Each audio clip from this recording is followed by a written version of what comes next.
चलो ये वाला सेट देखते हैं। An institute select 150 student for PG program. Each of the selected candidate must be classified as having either good or average academic record, fresher or work experience, BCom या engineering. It is further known that number of students with work experience is half the number of freshers. Number of students who are engineers is twice those of ये. The number of freshers having a good academic record is same as the अच्छा अच्छा अच्छा अच्छा. बच्चों structure बता दोगे question वही खत्म हो जाएगा. सर वो जैसे टैब्यूल का होता ही है फ्लो चार्ट। फ्लो चार्ट कैसे बेटा? सर ये अपना ऐसे वाला, टैब्यूलर ऐसे बनेगा। वाला, ऐसे वाला, सर ऐसे वाला, ऐसे बीकॉम, वाला. नहीं नहीं, बीकॉम टैब्यूलर। और इंजीनियरिंग एक बना दो टेबल, बीकॉम इंजीनियरिंग की। हम्म. फिर उसके जस्ट उसके दो डिवाइड कर देते हैं, गुड और एवरेज, उसमें भी गुड और एवरेज, एंड देन अपने लेफ्ट साइड पे फ्रेशर्स और वर्क एक्स। एक्सीलेंट एक्सीलेंट बच्चों.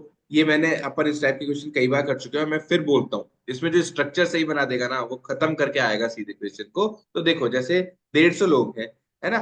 अब आप किस किस में डिवाइड करना है, जैसे जो दीक्षा ने बोला वैसे ही कर देते हैं. बीकॉम होंगे या फिर इंजीनियरिंग बैकग्राउंड से होंगे. अब इसमें भी या तो फ्रेशर्स होंगे या फिर वर्क एक्स वाले होंगे, और इसमें भी या तो फ्रेशर होंगे या फिर वर्क एक्स वाले होंगे. ठीक बात है बच्चों? याद आ यस गया सर। कौन से स्ट्रक्चर की बात कर रहा हूं मैं? हाँ। यस। और सर इसमें भी, टाइप वाले था ना ये लास्ट सेट, सेकंड। इसमें भी बिल्कुल, इसमें भी क्या होंगे बच्चों? क्या था एक और गुड चीज? Average. Good good and academic record average. होगा या फिर एवरेज एकेडमिक रिकॉर्ड होगा. समझ गए? तो मेरे हिसाब से ये स्ट्रक्चर बहुत इंपॉर्टेंट है. ये अभी दो तीन सेटों में, लास्ट के दो चार मॉक में भी देखने को कहीं ना कहीं मिला है. अब इसमें क्या करना है, कैसे करना है, वो जन से समझते हैं. तो देखो क्या क्या दे रखा है. सबसे पहले इंफॉर्मेशन कहां से स्टार्ट हुई? यहां से. It is further known that the number of student with work X is half the number of freshers. Work ex वाले जो टोटल है ना, वो फ्रेशर्स का हाफ है. तो मैं एक बार साइड में लिख लेता हूँ कि वर्क एक्स वाले होंगे मेरे 2x मान लो, तो फ्रेशर्स कितने होंगे? 2x होंगे. ये बात समझ में आई? The number of student with work X is half the number sir of freshers. 150 student तो ये दिया तो दिया हुआ ही है सर, 150 स्टूडेंट। हाँ 150 है ना, तो एक्स 50 हो जाएगा, 50 और ओहो, 100 आ ये तो मैंने जाएगी ना ध्यान ही वही। नहीं दिया. टोटल भी तो 150 गिवन है, ये तो वैसे ही हो गया. तो वर्क एक्स का टोटल आएगा आपका 50, और ये फ्रेशर्स होंगे आपके 100.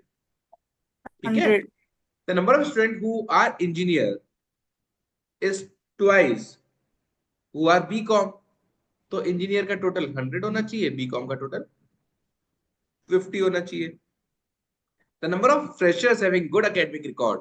अब देखो freshers having good academic record, तो मैं इसकी और इसकी बात कर रहा हूं. Is same as the BCom students having good academic record. तो यदि ये ए है और ये बी है, तो फ्रेशर्स जिनका गुड एकेडमिक रिकॉर्ड हो गया वो ए प्लस बी हो गए, और ये उन बच्चों के नंबर सेम है जो बीकॉम के हैं और गुड एकेडमिक रिकॉर्ड है.